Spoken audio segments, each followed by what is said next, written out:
There's a moment that comes after the unmasking, after the clarity, after the truth finally lands in your body. And it's not relief. It's not celebration. It's this quiet, unsettling feeling of, I can't go back, but I don't quite know how to go forward.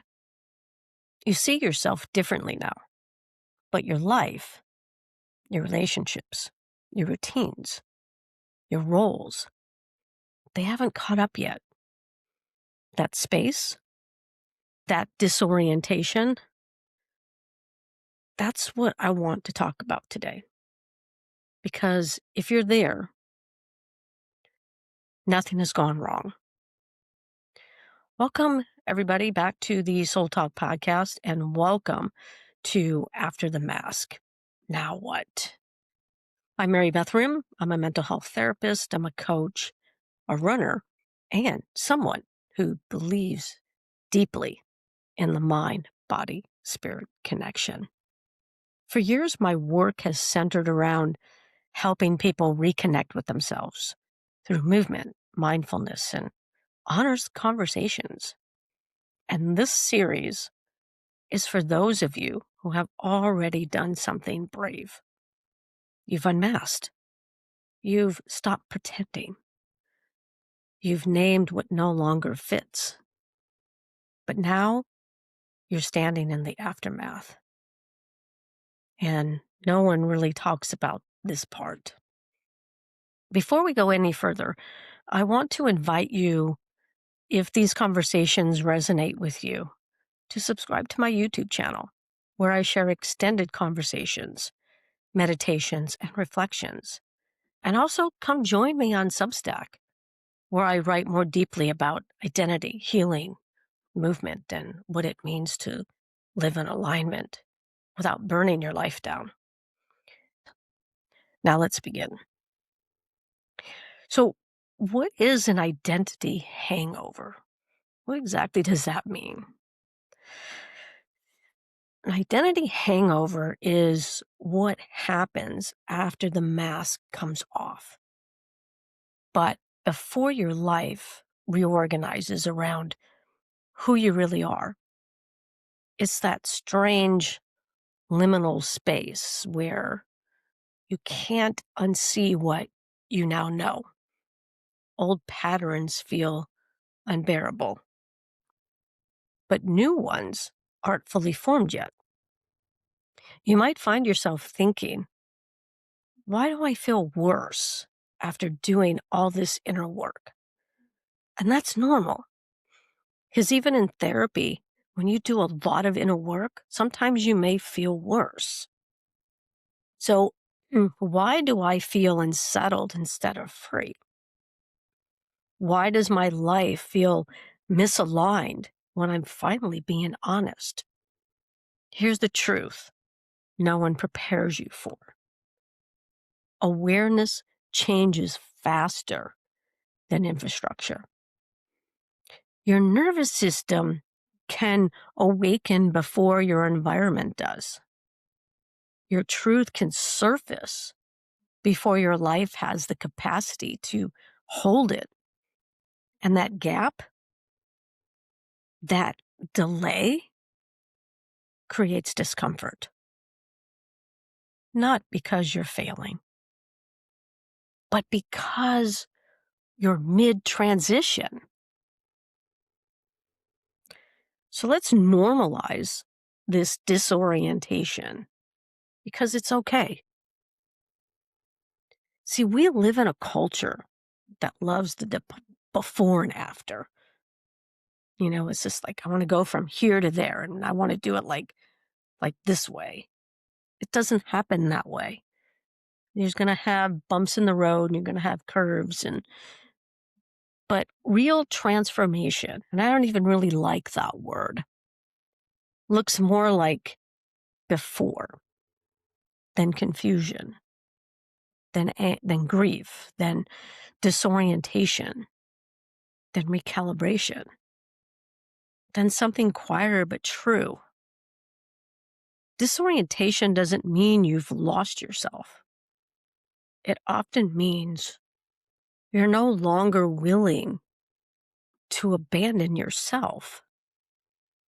You might notice you feel less patient with surface level conversations.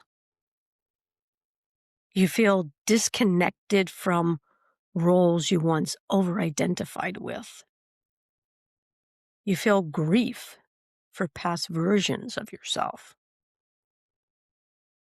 You feel unsure how to show up without the mask. This is not regression. It's normal. This is called reorientation. Your system is asking, who am I now? And how do I live from here? And that question deserves time. So why hasn't life caught up yet? So here's something important to understand. Your life was built around the version of you that survived. The people pleaser, the achiever or overachiever, the caretaker, the performer, the one who kept things smooth, the one who smoothed things over. So when you stopped being that person, life doesn't instantly rearrange itself. Relationships don't auto update. Jobs don't immediately shift. Family dynamics don't suddenly recalibrate. And that can feel incredibly, incredibly lonely. You might feel like you're ahead of your life. You've outgrown things you still depend on.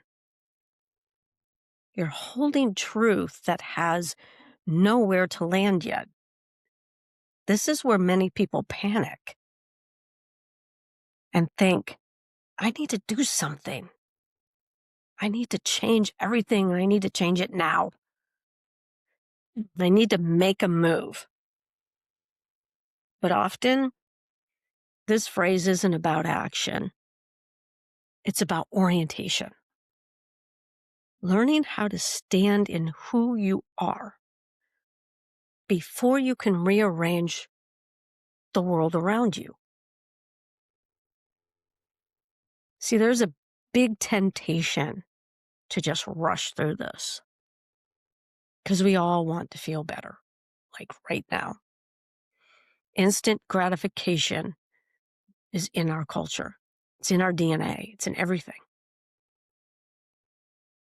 One of the hardest parts of an identity hangover is the urge to rush through it, to over-explain yourself, especially of why you're changing, and also make dramatic changes, cut people off prematurely, burn bridges just to feel aligned.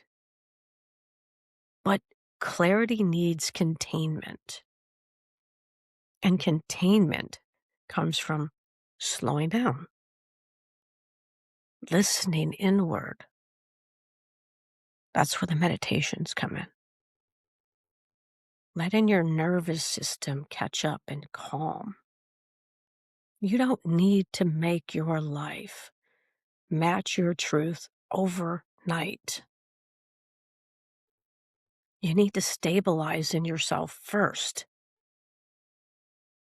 This is the phase where you learn how to hold your truth without defending it. Stay present without overperforming. Be honest without needing immediate validation. That's real integration. So, what the season actually is about, or what's it's actually asking of you, This season is not asking what's next. It's asking, can you stay with yourself here? Can you tolerate the not knowing without numbing, without abandoning yourself again, without putting the mask back on just for comfort? Orientation is about finding your internal compass, relearning your yes and your no, letting your body lead before your mind decides. You're not meant to have answers yet. You're meant to build self-trust. So here's a gentle reframe. What if this disorientation is actually evidence of growth? What if feeling off means you're no longer forcing yourself into spaces that shrink you? What if this pause is protecting you from recreating the same life in a different costume? This phase is quiet. It's subtle. It doesn't look impressive, but it's where your future integrity is formed. So here's a reflection. And I want you to reflect on this, because if you're listening to this and thinking, yes, this is exactly where I am, I want you to hear this clearly. You are not behind. You are not broken. You are not lost. You are between identities. And that is sacred ground. In the coming weeks of this series, we'll explore how to grieve those old versions of yourself, how to navigate relationships that haven't caught up, how to live unmasked without overexposing, how to rebuild a life that actually fits.